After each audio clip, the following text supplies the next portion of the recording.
Welcome back to the Nurturers Pod. We got a very special guest with us this week. We got Fernando Cao Zheng. Hopefully I said that Cao right. Zheng, Cao Zheng, Cao really British. Zheng. That is Yeah, my mistake, my friend. How's it going today? I'm good, brother. I'm good. It's actually starting to get sunny in the UK, so I've just been going on a bunch of walks, man. What about yourself? There you go, man. No, it's same thing here in Utah in Salt Lake. It's starting to warm up quite a bit. We had a long winter, Hmm. so yeah. When it stopped snowing here, it was crazy, but finally we're getting some good weather. So it's definitely a good thing. It's good to be able to get outside, get walking, get the fresh air and sun for sure. So no, I'm on the same page as you, man. Let's go, man. Let's go. Yes, sir. But yeah, man. So you're the founder of the Yeah. ghostmedia.co, correct? Ghostwriting agency. How are things going with that?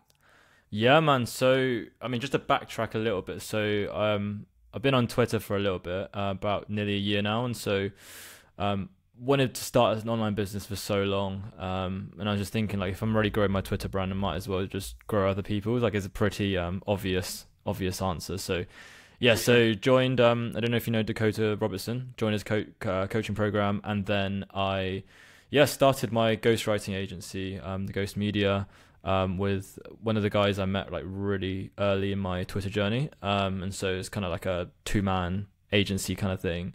Nice. Yeah, it's good, man. It's good. I had my first sort of couple clients, potentially a couple more in the works. So yeah, I think it's just kind of optimizing for results as opposed to just like how much money we can rack up, and then just slowly systemizing out and then just going from there. But yeah, man, that's kind of like the brief whistle stop tour. If you want me to go deep on anything, let me know.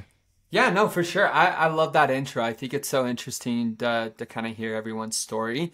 So no, I appreciate you going into a little bit more detail there. And I am curious, what brought you to Twitter? Why'd you decide to start building on Twitter? Oh man, I love this question, bro. I love this question. So I've always, I don't know about you, but I've always had an itch, like an entrepreneurial itch to do something, to like Yeah. make some money online. Like I don't know if you ever played like FIFA. It's like Madden. It's like 2K, NBA Yep, 2K yep. type thing. Love There's a FIFA. thing on FIFA where you can like sell like Ultimate Team cards. It's like a trading cards type thing. And Okay. I used to love trading that more than that playing the actual game. And so what I did was like I made my way up to like a million coins or whatever, and I just sold it for money. And I was like, what the hell? I literally just sold in-game like points for money, and now we have Yeah. like NFT and cryptos, but it's the same thing pretty much. Right, right. And I got so hooked. I was like, what the hell was going on? So I've always been trying to find like opportunities. Like I started reselling clothes, like vintage clothes. I've done like blogs, YouTube. I actually started my own podcast, hence the speaker. I love it. Has a microphone even, and yeah, it's just been like experimenting with things, and then Twitter sort of came when. So I've actually got a full-time job. I'm a management consultant, and I was kind of bored one day, so I was just scrolling on LinkedIn, and a guy I met like a couple of weeks prior, he like liked Danko's posts. I don't know if you know Danko on Twitter, Yep. but yeah, Danko like a post that resonated with me so hard. I can't remember what it was, but I went down such a deep rabbit hole that I just ended up in his community and then ended up creating on Twitter. And then I was That like, what is the hell am I insane. doing here? And then I just started discovering everyone else, and that's how I like met Jack Moses, who you had as another guest, and like everything just started spiraling from there, man. And I think the reason why I'm still here is one, because I really enjoy writing. That's one, and two, because of the people I've met. I've never met so many people that are genuinely like pinpoint alignment to like my values, beliefs, goals. Everything is crazy. The amount of guys on this, like guys and girls on this side of Twitter, where it's just like everyone is like a mirror image of like my Yeah. mind. It feels like I'm just like talking to my subconscious, bro. I don't know if you have the same feeling. No, I exact same boat, dude. I literally have been shocked with the type of connections and network that I've been able to build through Twitter specifically. And no, exact same feeling, dude. It's insane. It's absurd how like-minded these people are. And it's people all over the world. I think that's the coolest part because it's like obviously in your town or city that you live in, maybe you'll find a couple people, but like it's hard to find a group of like-minded people. But yeah, on Twitter, dude, it's like yeah, this weird little money side of Twitter, it's insane. Everyone has a lot of the same vision, same mindset, and it's been super fun for me as well. To be able to connect with people like you, with people like Jack, and so forth. So, I agree. So it was kind of Dan saw his tweet from LinkedIn. You hopped on and then Do you know what? dove into it. Yeah. So Dan was kind of like the catalyst. He was like the guy who I kind of wanted to emulate in terms of like his business models, like the way he was like communicating his ideas. I really, really like that. I think the person who kind of set the spark off before was Naval Ravikant. Like Okay. a lot of guys in this space like attribute their whole journey either to like Dan Coe, Naval, Tim Ferriss, Alex Hormozy, one of those guys, right? Absolutely. And for me, it was Naval. Naval blew my mind so many times. I think the first piece of content I consumed was his audio tweet storm. Okay. He had like a podcast on it, which is a 3 hour long thing. I listened to that on like 2 times speed, binged it. And I listened to his Joe Rogan podcast and listened to Tim Ferriss podcast, and I just searched every single podcast that Naval was in. I read his almanac. I was like, dude, what the hell? Like my mind was so blown. Like I was learning about all these types of leverages, like specific knowledge, how to be the best in the world at different things, the way the creator economy was going, how people are going to start doing one-man businesses. Like it's just how to work like an entrepreneur, like you sprint and then you rest, like things like that, like how to be healthy and how to be wealthy and healthy and happy. And so that those are just like the kind of like top of the top type of values and ideals I want to embody. And so like this guy just felt like a godsend with his ideas that just shattered my mindset and like my perceptions of like reality. But yeah, we can go into that as well, man. I'm happy to take this wherever you want, bro. Yeah, for sure. No, I think that's super interesting because I think everyone in life kind of has that one moment, whether it's content that you come across or a certain situation or experience that kind of changes that mindset for you. And so, yeah, no, we'll definitely dive a little bit deeper into what that was like for you. But yeah, I guess to take things back a little bit further, even I wanted to kind of get your story growing up. I know that I sent you over a few questions before the podcast, and you said you were pretty like quiet or shy kid in high school. Yeah, just tell me a little bit more about yourself and how you were as like a younger version of yourself. So, I mean, I've kind of laid this out in a pinned thread that I wrote on my Twitter, and so like if anyone wants to check it out, my Twitter is the Fernando CZ.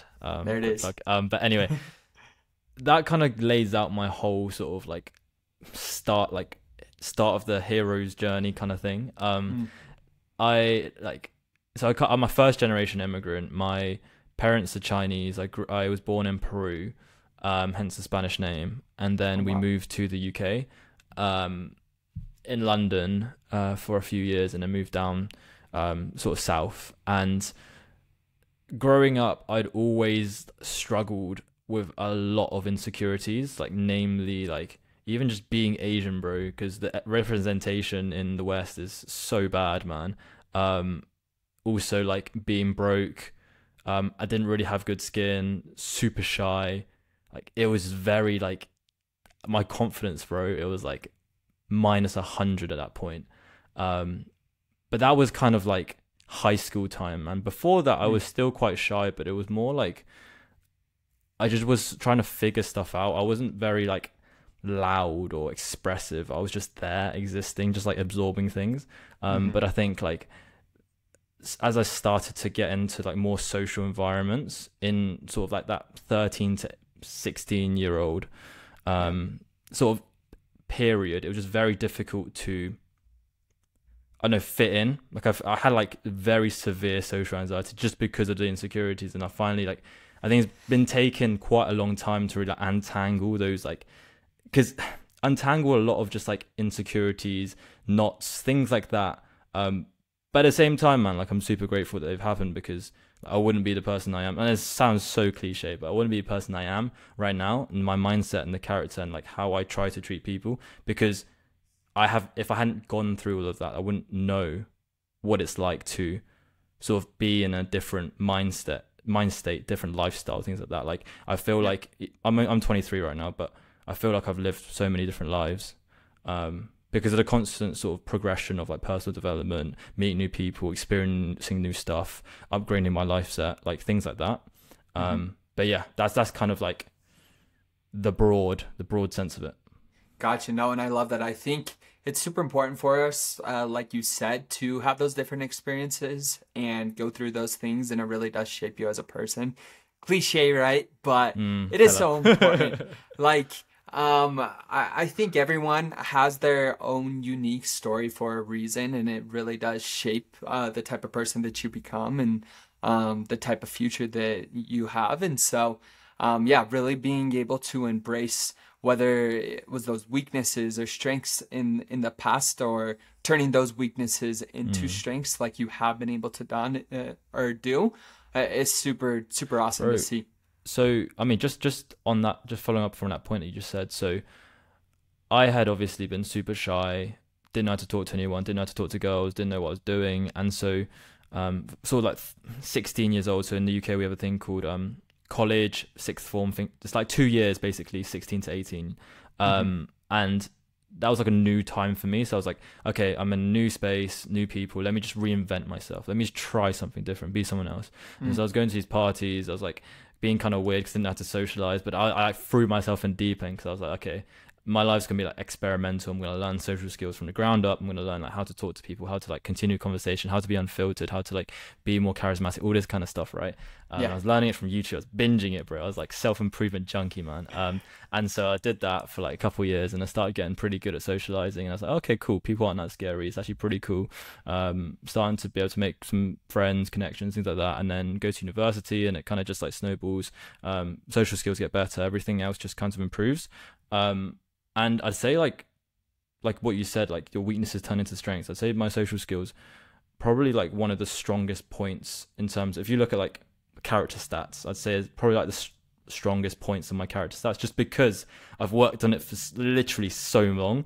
Like it's just been something I've been like studying, like very just like precisely. And I completely agree with you, man. Like if it wasn't for those experiences, I wouldn't have needed to like purposely and consciously think about how do I communicate myself, how do I portray myself as someone who deserves respect, deserves to be heard, deserves to be listened to. I'm just normal person, right? Like you want to be able to communicate in a certain way where people like you, but people who want to like you, and people who don't, then that's fine as well. Like it's just understanding human dynamics is the point I'm trying to say. Absolutely, man. So I'm a little bit curious to just like, I guess hear more about that, because that can't be easy. Like obviously if that's something that you struggled with growing up, and I guess I just kind of want to hear more about how that was mentally for you, going through that. Like if it was, how tough was it to kind of get to that point where you felt comfortable to go and socialize and make friends and have that realization where people aren't really that scary. But yeah, just tell me a little bit more about that. Yeah, man. It's quite funny because I try to be as open as I can about this stuff, but there has been a time where I was kind of, when you're in the moment, when you're in that kind of space, you don't really want to open up. But like now I feel like I've kind of like passed that point. I really like reflecting and psychoanalyzing myself, and I don't know, man, like just thinking about the person I was is always something I always have in the back of my mind, like whatever it is I do, like even what I'm doing now with Twitter, like, okay, yeah, I'm earning money with ghostwriting, and it's like, okay, building cash flow, building businesses, that thing. But the ultimate purpose, right, is to help the person 1 to 2 steps behind me, the person I needed when I was younger. And that's where I get the fulfillment, as opposed to like just, I know, delivering content for clients, things like that. Like I enjoy it, but it's not like this is my purpose, right? And so I think I always just see this like 15-year-old Fernando, and I see like all the struggles he went through, the friends he didn't have. I see like how he was thinking, his mindset. And it's just someone like, I'm like, dude, like I know there's a bunch of guys out there right now exactly like that little kid. And like it's just like, okay, if I can just write some content, because content to me, the beauty of content, right? It's like it's your energy and emotion packaged up in an archive of, in like a library where people can receive that energy and emotion, is how I'm trying to think about it. And so with the tweets, hopefully I'll eventually go to like long form again, maybe explore some other mediums. That is my way of trying to communicate it to resonate with that specific person.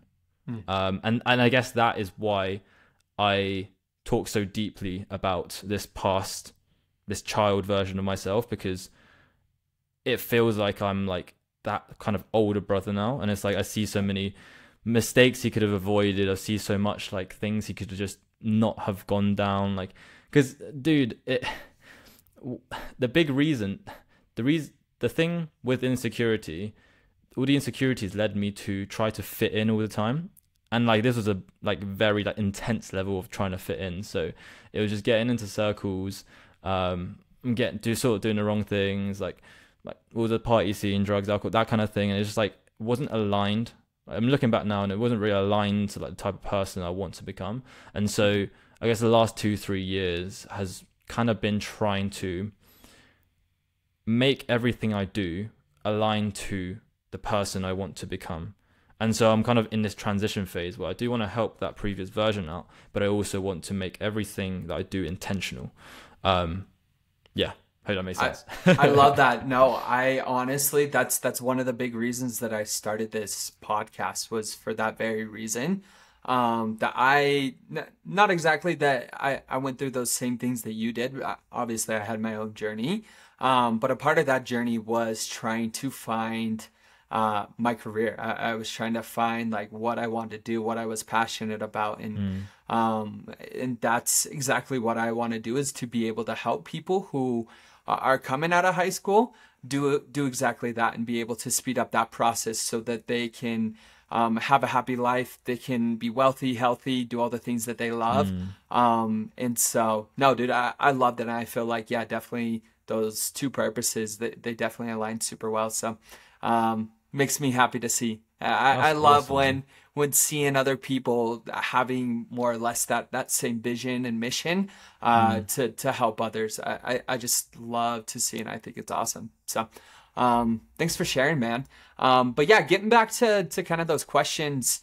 So a part of being the quiet or shy kid, you said that grades were probably the most important thing to you. Do you think that stemmed from not wanting to be social, and so it was more of this like avenue for you to have success, or what was the reason for that being the most important thing I think to you? I think that was completely unrelated to the not being social.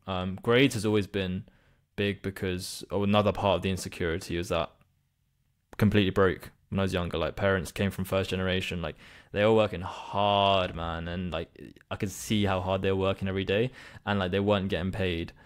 Because we own like a Chinese takeaway, Chinese restaurant type thing. A lot of immigrants basically come to the UK. I'm sure in the West, in the US as well, just like have like some sort of Chinese restaurant takeaway. And it's like, I saw like their work rate, and I was like, mate, like I need to retire them. I need to, like, that's something, it's just in my mind. Like, I didn't have the confidence to do anything. I was like, but I need to like work hard, right? I was like, Yeah. It's a weird dichotomy, because I was like, in one mindset, I was like, oh, but I'm kind of useless. I don't know what I'm doing. I'm not getting the grades I want. Nothing, blah, blah, blah. And the other mindset was like, bro, I actually need to like do something in my life. I need to be a man. I need to like actually do like progress and like make money and like this kind of stuff. So it was like that was kind of my driving factor. And I was listening to a Chris Williamson, Alex Hormozy podcast. I don't know if you've heard that one. But Chris was saying how there's successful people, and I'm not saying I'm successful by any means, by the way. I'm saying like successful people have three characteristics. One is that they have an insecurity they're trying to sort of run away from, so it's pulling them out. Number two, they have a big vision they're trying to achieve. And number three is they have pinpoint focus and impulse control. And so with those different pulls and pushes, it sort of accelerates them to sort of new heights.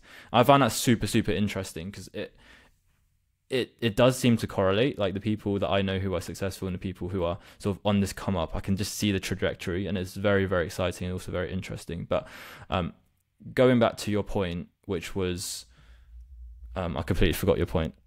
No, I was just asking if you thought that because you were maybe not as social in high school, you turned to grades, or you focus more on your grades as a result of that. Yeah. So so circling back, seeing them work hard, not earning much money, I was like, okay, cool. How do I earn money? I can't really do it online because I don't know how to.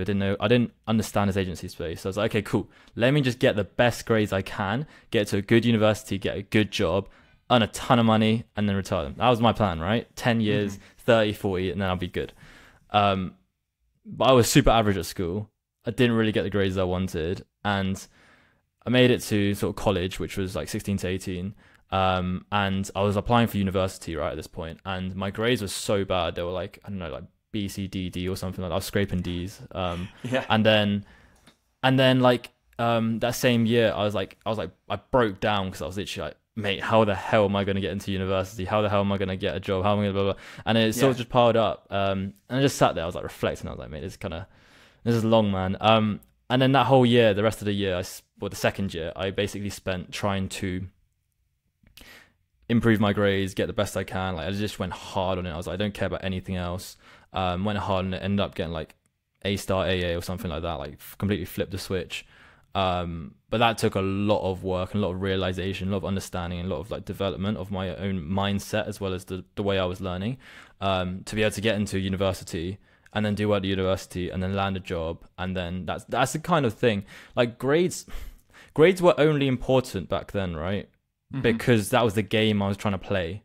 Like I'm sure you're aware, there's like the status games, and then there's this whole like, entrepreneurship online space, and like that's something I'm realizing more and more. Like what are you optimizing for? What game are you trying to play? Like that's the big thing that I was doing, and I've kind of clocked that. I've kind of realized that, and now I'm trying to play this other game, this game that both of us are playing right now. Yeah, no, for sure.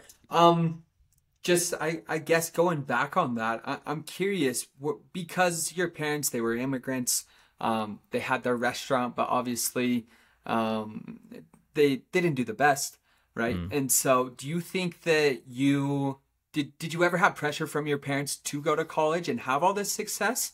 Or were they like, was that kind of the expectation, or were they more just like, hey, you do your thing? No, they never pressured me. That's what I really liked about them. They wanted me to do well, but they never expected me to do well. It wasn't so much like, we'll disown you if you don't if you don't become a doctor or whatever.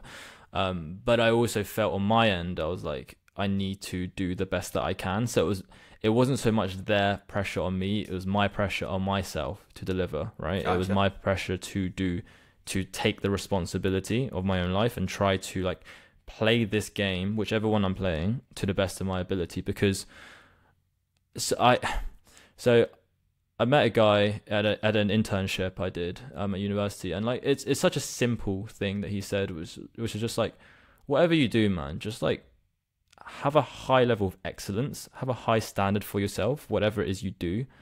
Even if you don't like it, man, whatever it is you're working on, bro, like just try to do literally the best you can, hold yourself to a really, really high standard, because why not, man? Like if you just you don't want to ever do less than you thought you could, because you're not living up to the potential that you might have had. And that kind of leads to regret. That leads to just, I don't know, if it leads to feelings which is like, oh, I wish I could have done more in different situations. You never know that, right? Like it's not like, oh, I wish I tried harder. Like I don't want to ever feel like I wish I tried harder at uni, because I don't really care about my grades anymore. But I'm happy that I tried the best I could. And that's kind of like the end of that chapter. Interesting, dude. No, I think that's super important as well. No matter what you decide to do, as long as you're able to go all in and really leave all your cards on the table, I think at the end of the day, you'll have that feeling of, I don't want to say satisfaction, but you will be definitely a lot happier with those results than if you were to leave those cards on the table and kind of like know in the back of your mind that you didn't go all in, or you didn't do all that you could. So yeah, definitely agree with you there.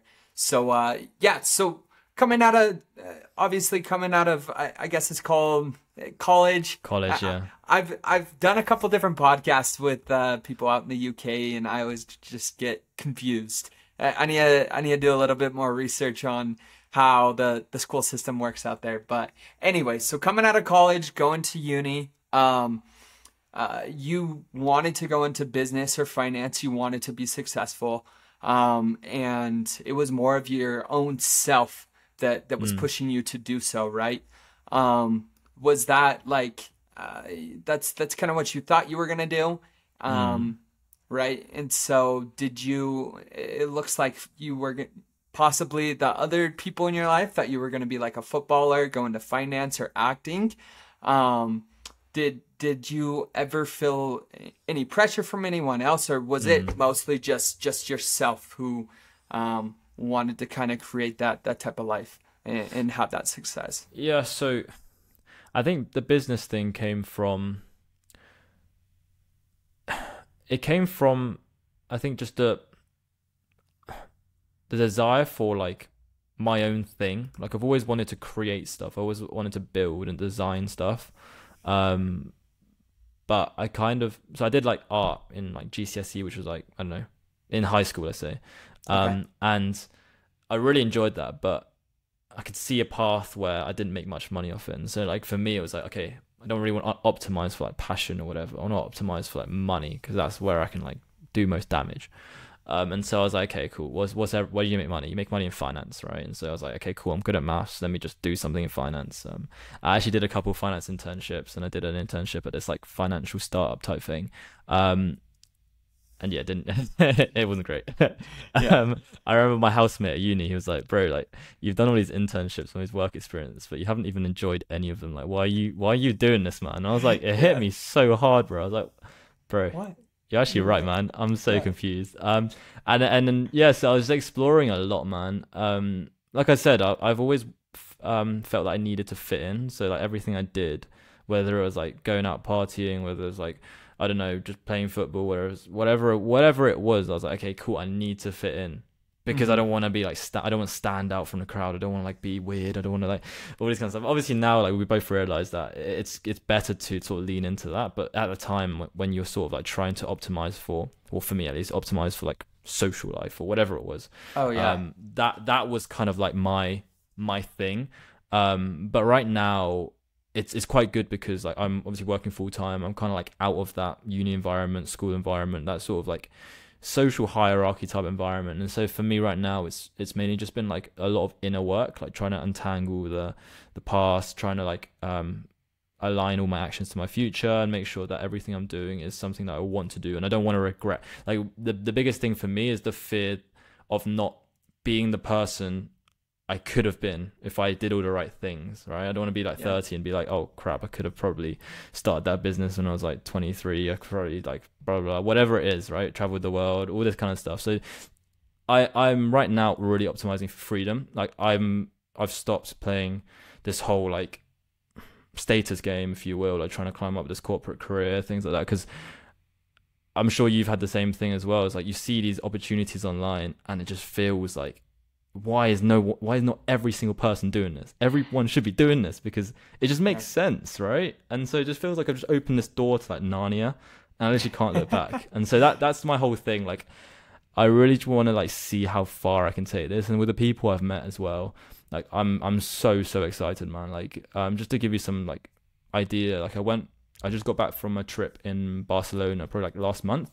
It was 5 guys I met at the start of my Twitter journey, and all killing it, all same mindset. Like my mindset just keeps shifting, keeps breaking, keeps like the perspectives keep changing. I feel like I'm like the rate of progression that I feel I'm growing is just insane. Just being in this whole space and then living with them is like the average of the 5 people you're around, but on steroids, man. You're like literally living with them every single day. You see like their morning habits, you see like how they work, you see how they talk, how they communicate, how they think through problems, how they like build their businesses. And it was just crazy. I'm like, okay, cool. What happens if we do this with like more Twitter guys for a longer period of time? Like how much can you change? How much can you grow? How much money can you make? How much like more confident can you get? How much more can you mindset upgrade? Like, things like that. I'm like, dude, that excites me, bro. And then doing that everywhere in the world, bro. Like just going to like Bali, going to Buenos Aires, going to like Lisbon, going to all these different countries. I'm like, bro, like that's literally the life, man. It's like reaching like the peak of the peak. Like I love this idea of like the Renaissance man. I don't know if you're like familiar with it. A little bit, but yeah, expand.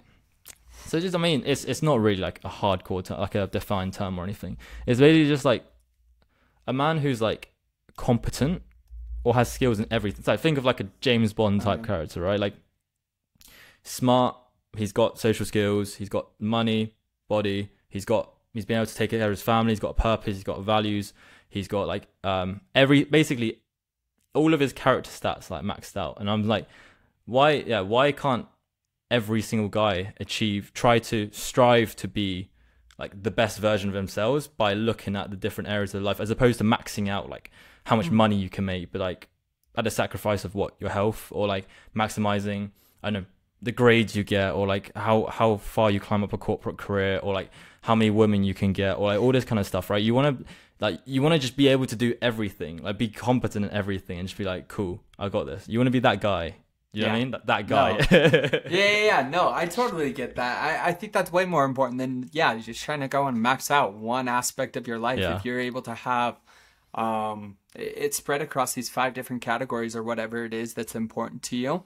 I definitely think it's better for your mind, for your soul, for your health, for everyone around you, your friends and family, for sure. So I kind of want to take it a step back off of something that you said, because it's something that me and Jack actually talked about, was the fact that when you're in high school, when you're more in like this social scene, when you wanna almost blend in like as much as possible, right? You don't want to be the weird guy who is doing whatever, and it's hard to really like stand out and do things that you're passionate about, because you're almost just scared about what other people are going to think about you if you do so. And so I think, just at least for me, possibly for you as well, but just like looking back on it, I wish that I would have been a little bit more of myself in the past. And I think it definitely would have accelerated my growth. And not only that, but it led me to a path a lot quicker than I was. Obviously, no regrets, but looking in hindsight, I'm like, oh yeah, if I could have done X, Y, Z a little bit differently, for sure it would have accelerated my path for success. And yeah, I think because I know just looking over the questions and stuff, you said that you wish that you would have started a business online 5 years ago or something, right? So what would that piece of advice for someone, let's say, who maybe is a little bit more timid, or shy or quiet, who has this thought in their back of the mind and they don't know whether it's how to execute or if they're just nervous or whatever. Tell me a little bit more about that experience for you, why you wish you would have started your business online 5 years ago. Oh man, where should I start? So I'll give you a bit of background. I mean, I'll just take it back a bit and just tell you about how my mindset at that time. So obviously you were talking to Jack about that sort of like university type time, right? So for me, the reason why I didn't start earlier was purely because of imposter syndrome and my limiting beliefs. Also scared about what other people wanted to say, or like whatever. I was like because I wanted to fit in so much. I was very, very scared to put my own content out there of like this. I mean, this kind of like conversation, right? Like even the stuff I've been saying or we've been talking about, like I would have been so scared to like share this stuff. But like it comes to a point where I'm sure everyone comes to the same realization, but no one cares, man. No one cares. And if they do look at it, like they've got problems themselves that they're probably working on. Like they don't have time to think about your problems or whatever. So right. For me, the way I built that was I actually started a podcast. Actually, it was a podcast, and that's where I just like started chatting to people, and like I basically started talking about all this kind of stuff. And I think just openly sharing it, like even if it's like once or twice or whatever medium it is, it starts to build that confidence of, oh, it's not actually that bad. But obviously because of the insecurities when I was younger, it led to severe imposter syndrome, because every game I played in, I never felt good enough, even if I was playing at a high level. And so the way I see it was like, whenever I was at school, high school, I was getting like average grades, but I didn't feel good enough. I didn't feel I could get the things I wanted to get. And then I leveled up into college or whatever, or university, and I didn't feel like I was good enough either. The group projects, whatever. Even starting a business, I didn't feel good enough. I didn't feel good enough, like socializing, like all this kind of stuff. I didn't feel good enough. And one thing I've noticed, one really key thing I've noticed in all the sort of people who are kind of making it as in this space, or just in general, are that they have like crazy conviction, and no matter what happens, they will make it, and they are good enough. It's kind of like to the point where it's like kind of ego, like bit of an ego. But I think you kind of need that sometimes. You have to have like a really just like arrogant ego just to like say, okay, screw you, screw your opinions. I'm literally going to do this. Like, even if I don't know how, I'm just going to do it. I think that is what you need. That's like the biggest quality. Like, it doesn't matter, because the blueprint's all laid out, man. Everyone knows how to build a business. Everyone knows how to like talk to people. Everyone knows how to like, I don't know, make some money online. Like, you see all these like gurus teaching you. Like, it's not, the blueprint isn't hard. What's hard is the limiting beliefs and the mindset that you have at the state where you're trying to build a business. So looping that back to the advice I would give my younger self, the reason why I'd say start a business earlier is not only because obviously you can make money earlier, you can like discover all of these different paths and like understand that like corporate isn't for me, whatever. The big thing about starting a business is that the level of growth or development of your business is directly proportional to the amount of personal development you do on yourself.